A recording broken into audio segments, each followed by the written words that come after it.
Bir canlı yayın açtım. Bugün biraz daha farklı bir canlı yayın oldu. Şundan dolayı dışarıdayım, tatildeyim ve bir fırtına çıktı. Planlamayı yaptığım yayını yapamayacağım ama farklı bir şekilde bir yayın yapacağım. Kısa ama onun çekimini yapacağım açıkçası. Bugün şimdi balkondan yapıyorum. Bir de şöyle bir şey, karanlık zaman, yani şimdi aramızda kalsın. Durumu anlatayım bir dakika. Geldiniz mi? Evet, yani bugün hem cumartesi günü benim yayın günüm hem de yılın en uzun günü, Dünya Yoga Günü, bir sürü özellikler var. Yarın yayın yapmasam olmazdı. 15-20 dakikada olsa, en azından sadece sohbetli olsa yayın açayım dedim.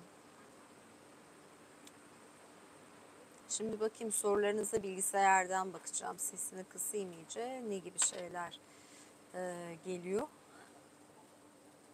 Biraz bu eski Instagram yayınları gibi oldu belki de.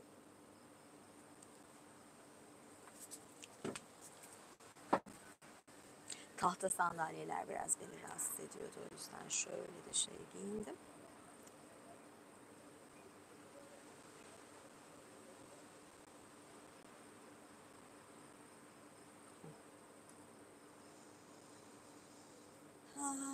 Yorumlarınızı görebilirsem cevap vereceğim. Nerede olduğumu söylemeyeyim. Belki gelenler olur. Bir de ben nerede olduğumu çok da söylemek istemiyorum. Bazen söylüyorum ya da döndükten sonra söylüyorum. Bu bir. Bir de fazla insanlar keşfetmesin. Hani bir yer bulunur. Çok güzel bir sahildir. Çok güzel denizdir. Çok sakin, çok güzel falan derler. O kadar överler, o kadar anlatırlar ki tüm Instagram ahalisi dolar. Oraya seneye gittiğinizde hiç eski haliyle bulamazsınız. O yüzden ben böyle sevdiğim, sakin, fazla bilinmeyen yerleri ben söylemek istemiyorum. Yani tanıdığım kimselere birebir söylüyorum. Üyeleri bugün yapamayacağım. Dediğim gibi interneti ben şu an online olarak yapıyorum, telefondan, buradan yapıyorum. Üyelerime ufak shortslar gelecek. Yarın da gelir. Bugün bir rüzgar çıktı akşam üstüne doğru. Hem ben de biraz üşüdüm. Bir de dışarıda yani olmuyor. Yani rüzgardan düşündüğüm yandan full yırtmaçlı etek çok uçuşurdu. Bir de de oldu, yani hem o rüzgar, hava kararınca da bir baktım ki iyi bir görüntü olmayacak. Akşamüstü loş ışığında çekimini yapacağım. Şeylere daha çok yine sürpriz, belki imparatorlara yapabilirim. Biraz daha saatinde yaparım herhalde, gün içinde olur.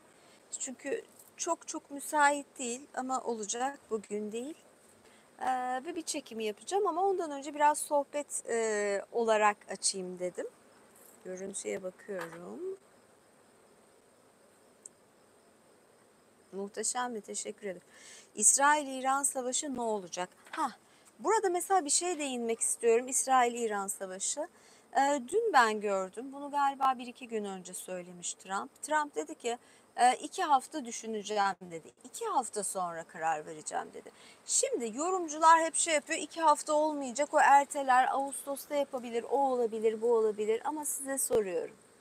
2 hafta sonra, tam bu zamanlardan 2 hafta sonra Amerika'da ne var? Amerika'nın Kurtuluş Bağımsızlık Günü bildirgesi 4 Temmuz geliyor. 1-2 gün önce söylediyse de yaklaşık 2 hafta öncesi tam bu döneme geliyor ve Sirius günleri geliyor. Tam Sirius günlerinde. Mesela bunlar hani ezoterik olarak bu günler önemlidir ve buna göre karar da verirler bazen. Çünkü köpek takım yıldızının olduğu dönem. Bir taraftan İran'a aslan deniyor ya da böyle farklı açılımlar var. Yani bence 4 Temmuz'u beklemesi anlamlı. Belki orada ona göre bir hareket, bir yapacaklar. Size daha doğrusu sevdiğim bir kitap vardı. Oradan okumayı planladığım bazı şeyler var ama bunu bugün okumayacağım. Ama bugün size 21 Haziran gün dönümü deniyor. Benim zamanımda, ben hani okulda okurken buna solstice denirdi. Bilirsiniz. Ekinoksu bilirsiniz. Gün ve gece eşit olduğu zaman ekinoks derler. Solstice ise S Solstice günleri ise şimdi Güneş'in yengeç dönencesi zamanı. Zaten Güneş yengeç burcuna geçti 21 Haziran itibariyle. Ve yengeç dönencesinin zamanı. Diğer zamanda oğlak dönencesidir. O zaman da oğlak burçlarının dönemi geliyor. Böyle bir özellik var. Şimdi mesela şey dersem, güneş ışınları yengeç dönencesine 90 derecelik açı ile düşer. Yaz mevsiminin başlangıcıdır. En uzun gündüz, en kısa gece yaşanır. Yengeç dönencesinden kuzeye gidildikçe gündüz süresi uzar. Mesela şimdi kuzeylerde hani böyle Norveç ışıklar falan var ya, orada şu anda hiç gece olmuyor. Hep bir loş ışık var. Hep gündüz. Gündüz süresi uzar, gece süresi kısalır. Bu tarihten itibaren gündüzler kısalmaya başlıyor ve şöyle söyleyeyim, artık evet günler kısalmaya başladı. Tabii biz bunu hissetmeyeceğiz, ancak 23 Eylül'de hissedeceğiz. Çünkü o zaman artık ikisi de eşit olacak, gün ve gece. Ama tekrar ne oluyor? Şu an zirvedeyiz. Şu an yazın ve uzun günlerin zirvesi ve tekrar zirveden iniş var. Yani gündüz sevenler için. 23 Eylül'e kadar gündüzler gecelerden uzundur. Aydınlanma çemberi, rüzgarı duyuyor musunuz? Aydınlanma çemberi kuzey kutup dairesine teğet geçer. Rüzgar sesi geliyor mu? Yengeç dönencesinin kuzeyi güneş ışınlarını yıl içerisinde alabileceği en dik açı ile alır. Bu tarihten itibaren güneş ışınlarının gelme açıları küçülmeye başlar. Yengeç dönencesinin kuzeyinde en kısa gölge yaşanır. Bu tarihten itibaren gölge boyları uzamaya başlar. Ben şunu.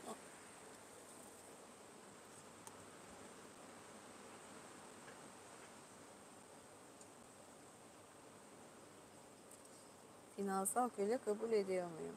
Yani olabilir, 22 liralık ama.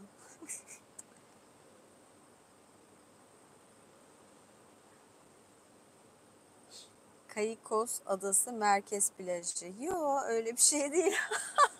Nereye? Çok ilginç. Ya şöyle bir şey var. Mesela arada videolarını dinlediğim biri var. Eskiden böyle arkada bir şeyler oluyordu. Şu an ya siyah perde ya da düz duvar kullanıyor. Ama hayır. O adada, öyle bir adada değilim.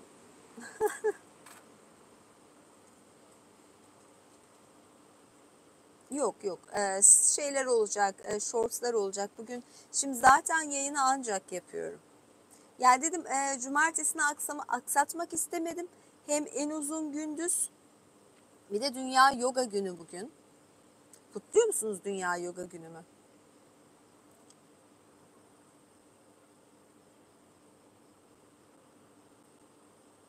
Edepli otur. Size mi sordum? Zaten şu an şort giyiyorum. Evet, şimdi size şeyi anlattım. Yengeç dönencesi zamanı, yengeç burçları zamanı. Benim zamanım Haziran döneminin artık son kısmı. Benim zamanım ikizler burçlarıydı. Bitti. Ve şimdi size şeyden de bahsedeyim. Ondan sonra Dünya Yoga Günü'ne gelelim. Ve bu Lita yaz ortası gün dönümü pagan takviminde, Wiccan takviminde deniyor, cadılık takvimi falan.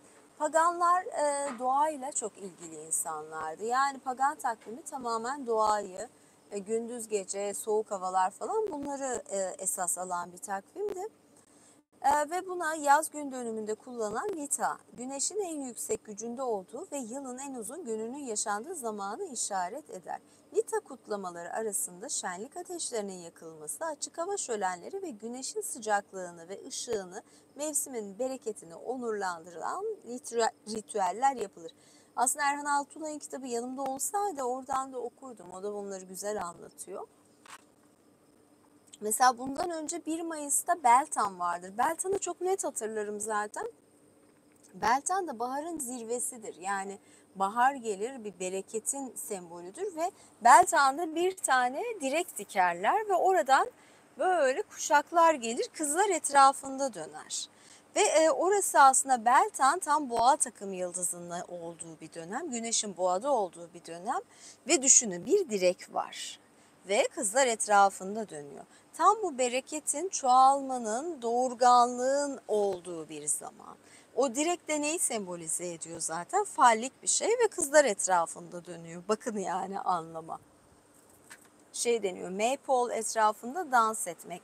Maypole, pole dance falan var ya, yani aslında Beltan'dan geliyor. Maypole'da, Mayıs ayı, bunun pole etrafında çelenk ve taçlar falan takıyorlar. Çok tatlı. Ben Beltan'ın zamanlarını çok seviyorum. Bu dönemi de severim gerçi ama artık maalesef günler tekrar kısalmaya başlayacak. Şöyle şeylere bakayım. Kalbi olan niye izlemesin?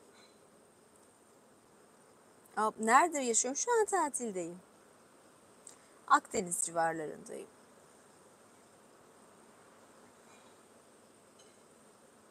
Ne kadar süredir yayındaysa 11 dakika olmuş. Şimdi bir de Dünya Yoga Günü'ne geleceğim.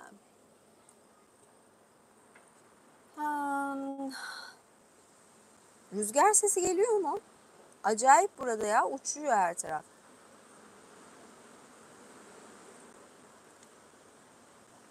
İki yayına da mı bakıyorsunuz? Terlik değil ya bu. Sandalet.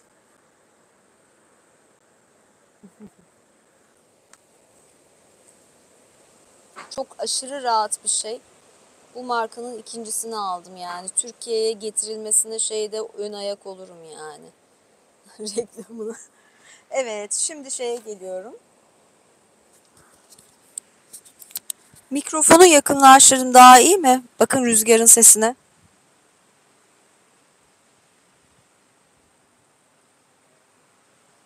Geliyor mu?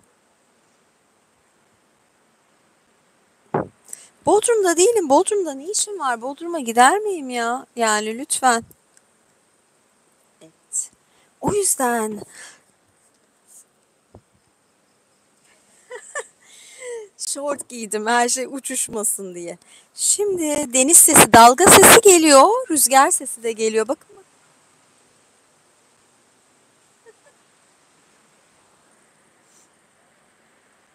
İstanbul'da değilim.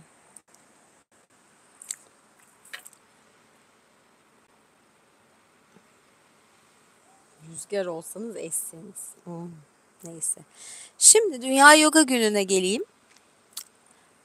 Yoga Günü 2014 yılında Birleşmiş Milletler tarafından kabul ediliyor. 2014 yılında bunu Dünya Yoga Günü ilan ediyorlar. Ben yogaya ne zaman başladım? 2016 ya da 2015 yılındaydı. Galiba ben Dünya Yoga Günü ilan ediyorlar. Sonrasında ben yogaya başlıyorum. Ee, Yogayı tanıma günüdür, tanıtma günü herhalde. Yoga egzersizleri fiziksel ve ruhsal sağlık açısından önemli faydaları gösterdiğinden ve kökeni eski Hindistan'a dayanan bu sağlıklı yaşam uygulamasının küresel çapta tanıtılmasının önemli olduğu düşünülüyor ve e, Yoga Günü girişimini de Hindistan Başbakanı Narendra Modi tarafından 2011 yılında Birleşmiş Milletler konuşmasında başlatıyorlar. Şöyle bir şey var. Bunun tabii ki ne var biliyor musunuz? Kuzey Yarımküre'de yılın en uzun günü olması sebebiyle yapıyorlar. Dünyanın birçok yerinde özel bir öneme sahip olması nedeniyle 21 Haziran'da Dünya Yoga Günü ilan ediliyor. Ne yapmış? Hindistan Merkez Bankası Uluslararası Yoga Günü'nü kutlamak için 10 rupilik bir anma parası çıkarmış. Acaba 10 rupi ne kadar Türk parasına tekabül ediyor? Takipçilerimin arasından 10 rupinin ne kadar olduğunu söyleyecek kimse var mı? Ne kadar, kaç Türk lirasıymış? Ya da bir karşımda bilgisayar var. Ragnar mı? Nerede Ragnar? 10 rupi 100 lira mı? Dur bakayım. Bakıyorum 10 rupi ne kadarmış. Meraklı biriyim ya. Bazen ne saçma şeyler için nerelere giderim. Kaç TL? Daha da düşük. Ay çok fakirler falan diye. Ne kadar biliyor musunuz? Hiç yaklaşamadınız bile. Yani özel para çıkarmışlar. Para çıkarmana değmez ya. Zarar eder insan. Baktınız mı, bulan var mı? Evet, Raven bildi. 4.58, 5 lira bile etmiyor. Ah, evet. Ya sandaleti niye çıkarayım? Açtım ayağımı biraz, şöyle şey yapayım dedim, ferahlatayım da neyse. Evet. Yani 4.58 liralık bir Hindistan parası çıkarmışlar, sembolik. Şimdi bir de diyorlar ki beyanname yapmış Birleşmiş Milletler ve uygulamada da ilk Uluslararası Yoga Günü 21 Haziran 2015'te tüm dünyada kutlandı. Ayuş Bakanlığı Hindistan'da gerekli düzenlemeleri yaptı. Başbakan Modi ve 84 ülkeden ileri gelenler de dahil olmak üzere 35.985 kişi Yeni Delhi'deki Rajpath'ta 35 dakika boyunca 21 asana yoga duruşu gerçekleşti ve bu şimdiye kadar düzenlenen en büyük yoga dersi oldu ve en fazla katılımcı ülke sayısıyla gerçekleşti. 84 ülke katılmış ve aynı anda 35.985 kişi yoga yapmış. Yogayı bir arada yapmanın başka bir şöyle özelliği vardır. Yoga birleştirmek demek aslında. Yu kökünden geliyor ve birleştirmek demek. Yani bir sürü insan aynı anda yoga yaptığı zaman da bu özellik teşkil ediyor. Yani aslında yogayı tek yapmak değil de bir arada yapmanın daha bir kıymetli tarafı var. Başka bir enerji açığa çıktığı da düşünülüyor aslında. Yani çünkü pranayama çalışmaları var. Pranayama çalışmaları enerji çalışması olduğu için herkes aynı anda yaptığı zaman ya da yoganın en sonunda biliyorsunuz. Hani oturunca şöyle şey yapayım mesela, hani böyle oturduk sandalyede ve şey yapıyorsun ya, om dediğin zaman zaten hani bir yaratım sesi. Bunu düşünün, yani 35.985 kişi aynı anda om sesi çıkarıyor. Bu özel bir durum. Ha, o kadar kişiyle bir arada yoga yapmak ister miydim bilmiyorum. Hindistan'da hele bunu daha da bilmiyorum. Yere matı sersen falan, neresi temiz neresi kirli nereden bileceksin? Böyle de bir şey var yani. En fazla katılımcı ülke sayısı, evet, 84 ülke katılmış. O zamandan beri her yıl Hindistan'daki şehirlerde ve dünyanın dört bir yanında benzer günler düzenlendi.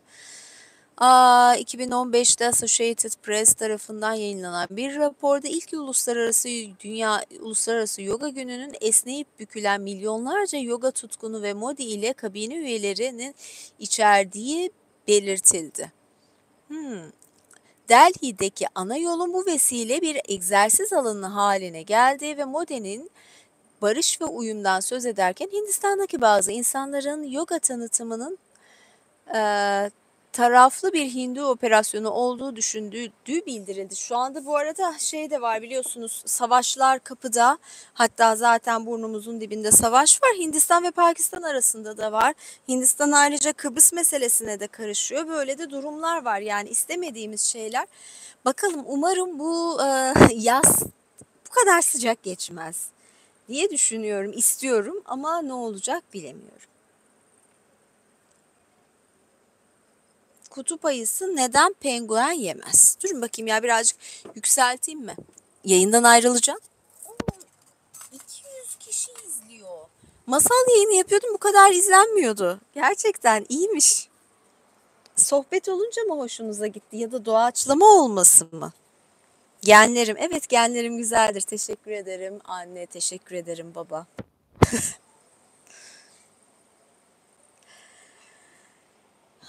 Sohbet yayını. Zaten sohbet yayını oluyor böyle. Kendi baksanıza yani. Biraz hafif yandım. Bugün ilk böyle güneşlendiğim gün, yine de dikkat ettim. Sürekli güneş kremi sürdüm falan. 200'den 100'e mi düştük bir anda? Niye öyle oldu? Bilemiyorum. Neyse. Kutup ayısı kuzeyde. Penguen güney kutbunda. Doğru. Öbürü, yani ben şeyde mesela güney yarımkürede de belki kutup ayısı vardır sanıyordum ama değil. Çok güzel bilgi. Teşekkür ederim. Soru cevaplarının en iyisi. 2022 artık çoraplı göremiyoruz. Ne? Yaz günü geldi. En uzun gün şu an çorap olmaz ama çorap provaları gelecek. Yani elimde stokta var. Klimayı açıp çorap provası çekerim. Bir saniye şunu takayım ben yine birazcık. Şunu çıkarayım. Rüzgar ama sıcak neyse ki. Şöyle bir şey. Yani şu etki varmış, cilt seviyesine göre güneşte kalma süreniz var. Yani benim mesela 8 dakika gün içinde kalırsam D vitaminini alabiliyorum. 8 dakika öğlenleyin böyle 12.30-1'de 8 dakika güneşte kaldığım zaman bu yeterli oluyor. Sonrasında koruma sürmek gerekiyor, güneş koruması, ama mineral bazlı bir güneş koruması kullanmak gerekiyor. Bazı maddeler var, bunlar aşırı zararlı, bunları kullanmamak gerekiyor. Yoksa o zaman sen vücuduna toksik bir ürün almış oluyorsun. Benim burcum, güneş burcum ikizler. Bilmiyor muydunuz yani? Yaş kaç, nereliyim? Bunu da mı bilmiyorsunuz?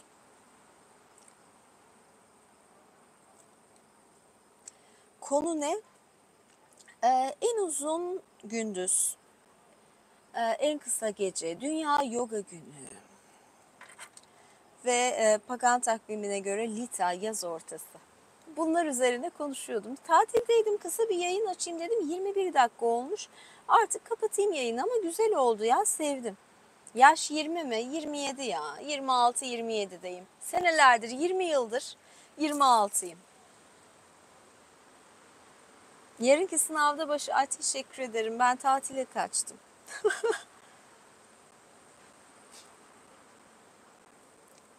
Evet, var. Savaşçı yayınlarında var öyle şeyler. Yani savaşçılarda da var, imparatorlarda da var. Çeşitli role play'ler yapıyorum ya. Seviyorum böyle eğlenmeyi.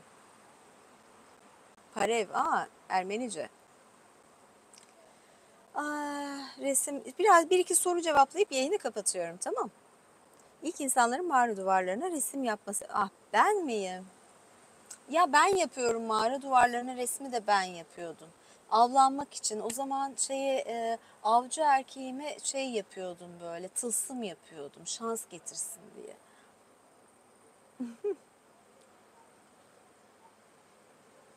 Ya Hindistan bize düşman ama ya Hindistan'ın düşmanlığı falan bizi ilgilendirmiyor. Biz herkesle barış halindeyiz ve ben barışı savunuyorum. Yani yoga yapıp yapmamak da bununla ilgili değil. Yoga evrensel bir şey. Evet, biri söyledi. Ben 1 Haziran 79 doğumluyum. 74 değil, 1979 doğumluyum ve 26 yaşındayım. Önümüzdeki 20 yıl boyunca da 26 yaşında kalacağım.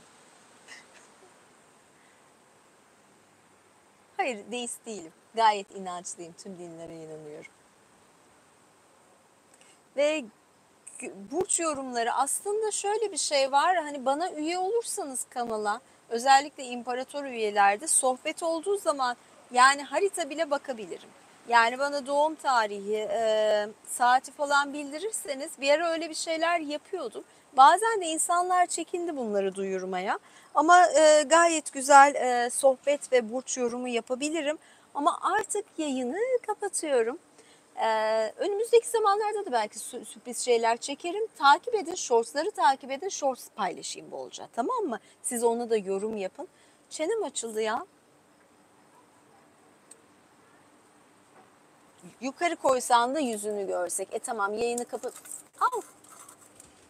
Ne oldu, düştü. Yukarı getirdim. Yüzümü de görün de ondan sonra da ayrılayım. Shortlar çok iyi değil mi?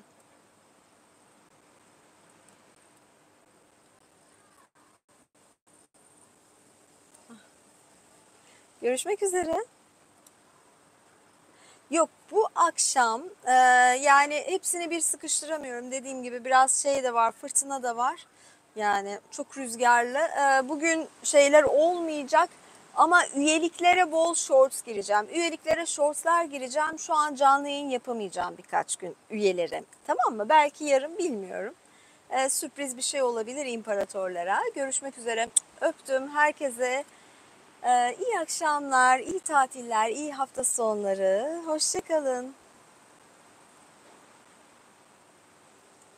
Görüşürüz. Reklam veremem. Reklam sayılıyor. Hangi güneş koruması falan. Bunları söyleyemem, olmaz. Zeynep mi güzel, Zehra mı güzel? Çok kişisel şeyler. Böyle ne garip sorular yani. Görüşürüz. Bay bay. 37. En son söylediğim şey 37 oldu. İyi akşamlar, iyi geceler.